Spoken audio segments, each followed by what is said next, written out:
How can you talk further about sexual violence without talking about penis and vagina? What they put pictures is they hide the genital organ behind pants and they put the label penis. How vagina look like? How penis look like? If we don't respect it and we don't teach that medically accurate, how can you start or normalize a conversation on sex? You have to really be in depth. You have to teach how does that happen? Why does it happen? You can't just say like, sex makes babies, so avoid sex at a young age. The moment you say don't do it, that's the first thing you're going to do. There's a huge misconception that schools, teachers, and the communities are ultra-conservative and they won't be able to accept our programs. So it's actually the opposite. They are very open.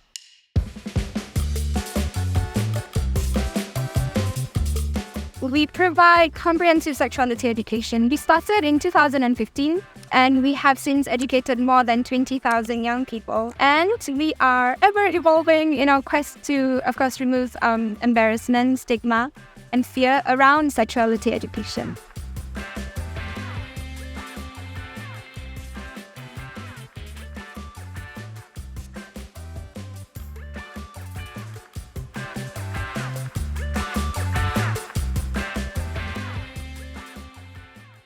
We talk about relationships, we talk about sexuality, we talk about sex, we talk about sexual health, and we talk about boundaries, consent, the safe and unsafe touches. We work with teachers, parents, young people, medical professionals, school counselors, and other organizations in order to bring our programs into schools, because we want to address the spectrum of tragedies that comes from not doing it.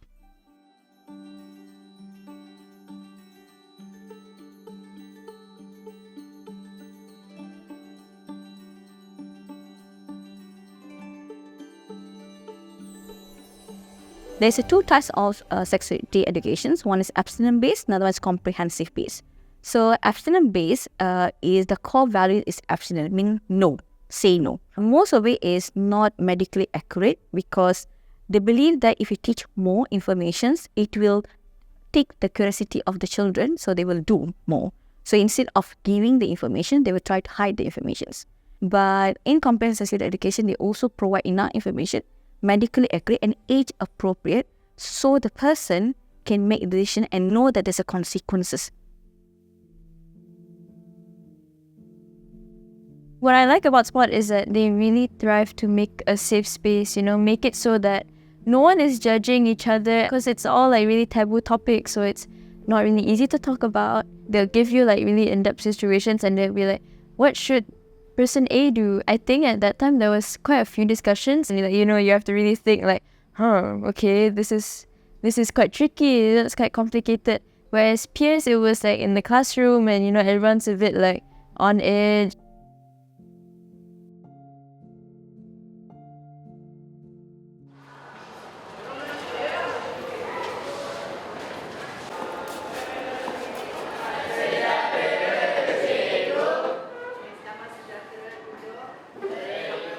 I am not a PJK trained teacher, but I'm one of those teachers which accept challenges. We were asked to fill in all the loopholes in our timetable. So basically, when I don't understand anything, I will try to do my Google search. If not, I will try to go and ask those PJK teachers because they are trained. The way we implement it in class and how we plan our activities, it all depends on ourselves.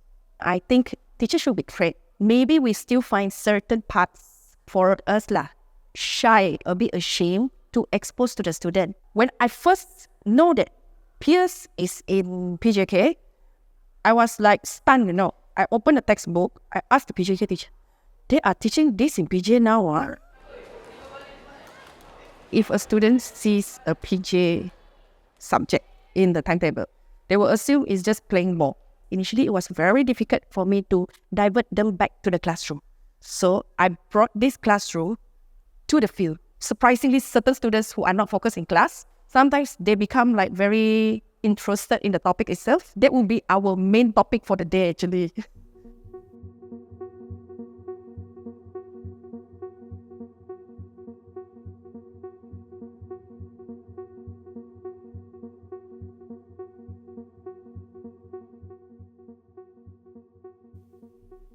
And you can see the statistic on rape, incest, sexual violence among children is increasing. So that's also sure that although there was some sort of sexuality education was done, whether it's a government effort or whether it's an NGO effort, it's still not enough. So how come the people didn't know that incest is actually wrong?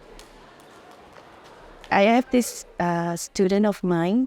Her mother remarried actually, and then this girl is always afraid to go home because she used to be molested by her stepfather.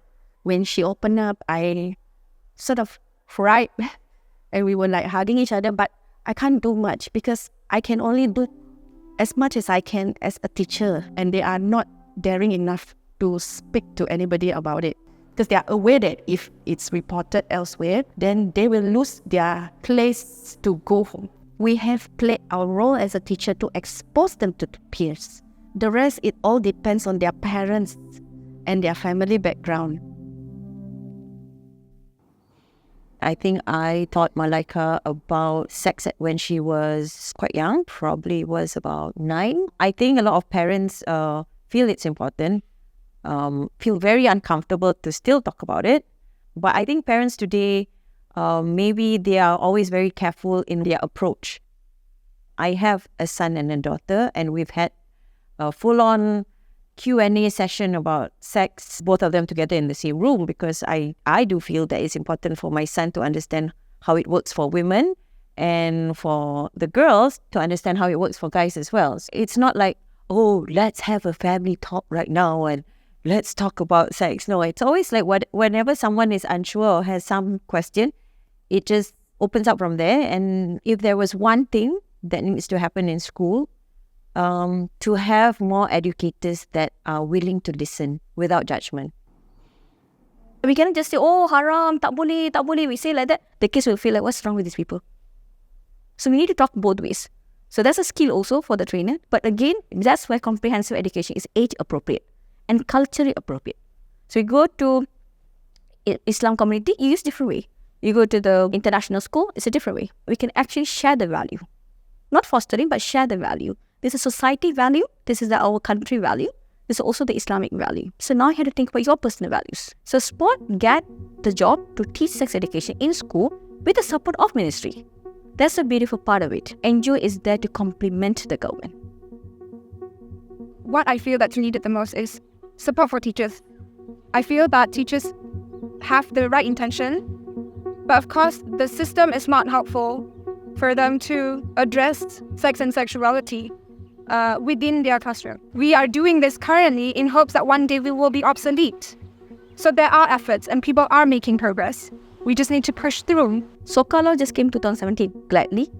Just recently, we have anti-harassment law. So everything is just coming. Maybe you have to wait another 15 years. I don't know, which is sad, but that's the reality.